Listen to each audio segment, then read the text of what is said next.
Incidentally, a check will be sent out later to Mrs. Mayette, who suggested tonight's first situation. Now, panel, we're all set to play our second game, and I think it's just about time we called in our next set of challengers. Challengers, come on in the door if you will.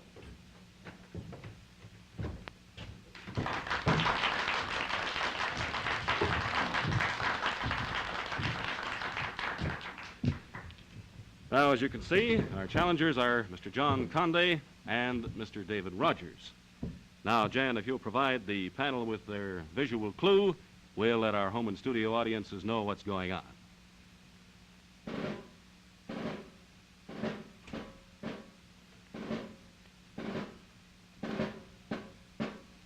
Mr. Conde and Mr. Rogers have a number of things in common. They both work on the same street, and they are both bank managers. But what the panel must discover is that they both served in the same unit during World War II, and were both decorated for gallantry. Well, now, panel, that you have your clue, drawn by Jan. Our audiences, both here and at home, know what the two challengers have in common. So let's start this round off with Florence Fairs. Well, Jim, I'm going to ask you, is this a symbolic clue or a real clue? I think you might say this clue was highly symbolic. Highly symbolic. Mr. Conde, am I right in the pronunciation? Yes. Would this have any connection with your occupation? No. No connection with your occupation. With a hobby, Mr. Conde? No. Is this something which happened to you rather than something which you did? Partly. It's something which happened to you.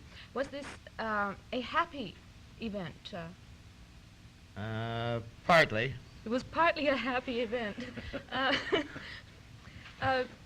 Mr. Rogers, if this was partly a happy event, did you enjoy this while it was happening?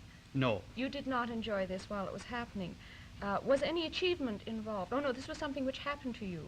Was any achievement involved in this, Mr. Rogers?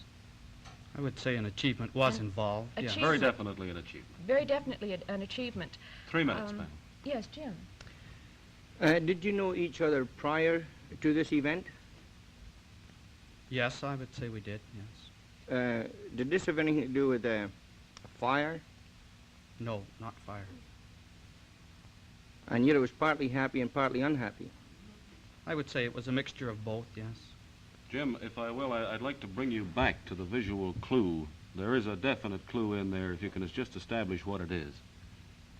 Looks like a Christmas tree to me, but I don't know what that would establish. I'll give you that. It's a Christmas tree. Mr. Rogers, would this Christmas tree indicate a specific season of the year we're looking for? No, I would say not. No. I heard some martial music in the background. Would this indicate that this has a military connection? Yes.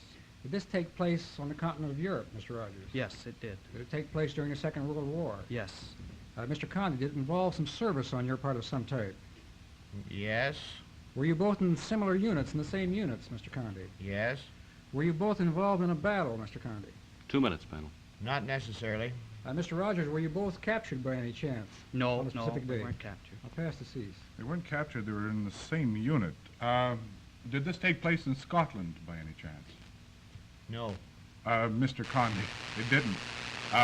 Did this event take place for both of you at the same time, Mr. Rogers? No, not at the same time. Not at the same time. Were you both, or Mr. Rogers, were you wounded at all? Yes, I was wounded. Were you decorated for this wounding? No, not for the wounding. For your, now this achievement, were you decorated for your achievement? Yes. You were decorated. And Mr. Conde, were you also decorated for an achievement? Yes. You were. Panel, I don't know how you're doing it tonight. You've got it again. Both Mr. Conde and Mr. David Rogers were in the same unit during the last war, and they were both decorated for gallantry.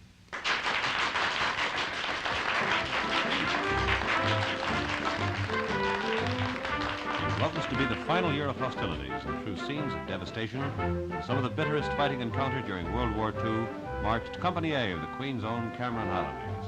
Bloody milestones in the road to victory were names which rang around the world. Caen, Falaise Gap, Rouen, All saw action as the retreating Wehrmacht desperately poured many munitions into counterattacks. The men of the Cameron Highlanders were to distinguish themselves in skirmishes with the retreating Germans and in their own relentless forward drive. Seen here in a brief, light-hearted moment before battle are Sergeant Major Conde and Major Rogers, who were decorated for their heroic part in the March of the Cameron Men.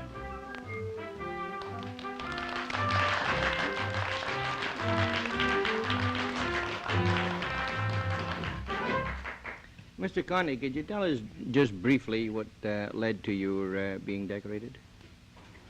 Well, it took place shortly after we'd arrived in France.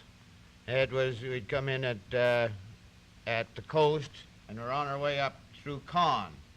And we were at St. Andrew-sur-Orne, and I was told by the colonel to take a group of men out to see if we could clean up some snipers that are over at our right-hand side that were firing across the road coming in.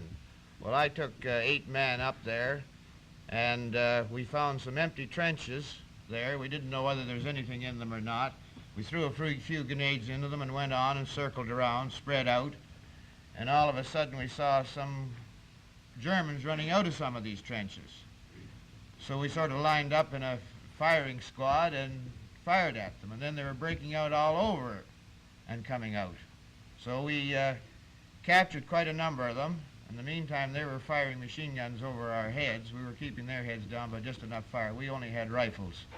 And then we sent some of the men back with some prisoners, and then we stayed to the end, and we stayed for quite some time up there firing at these people, and then we thought we'd better get back down and find out what these prisoners knew. And we found out there was a whole company of Germans up there that sneaked up the river the night before and dug themselves in. So we sent some artillery and tanks up, but cleaned up the rest of them. Quite exciting. Mr. Rogers, how did you get your citation, if you mind? It was just after the break out of the Hochwald Forest on the advance on the Rhine, and it was the action that led from the long winter layover that the Canadians had. The breakthrough was through the Hochwald Forest to the Rhine. The Camerons were in the forward group of the division at that time, and we reached the Rhine on that particular action, with the colonel of the regiment being killed and most of the battalion scattered about. I was fortunate enough to be not wounded on that action and took over the battalion, and thereby gaining my decoration. Mr. Rogers, there's a question I would like to ask you, since you are a member of the Cameron Highlanders, and since I was in the Air Force, it's always bothered me, and that is, do they or do they not wear anything under those kilts? Definitely not. Definitely not. My question's also for Mr. Rogers. Mr. Rogers, before an attack, do the enlisted men receive detailed objectives, or is it a case of every man for himself? Well, in the last war, we had very minute, detailed maps, air recce pictures, and every man, right down to the last member in each platoon, was very well briefed on each spot that he had to attain in the attack. Thank you very, very much. That's all the time, I'm sorry, panel we have. Thank you, Mr. Conde and Mr. Rogers, for being with us tonight. And you have an awful lot of things in common, but both being bank managers, our panel now knows where to go for a small loan.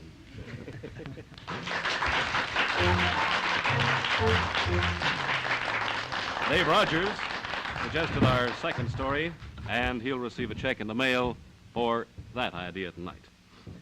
Well, panel, you've last week at this time you were batting roughly 500. This week you're batting 1,000. I don't know how you're doing it, but let's see if we can stump you on this one.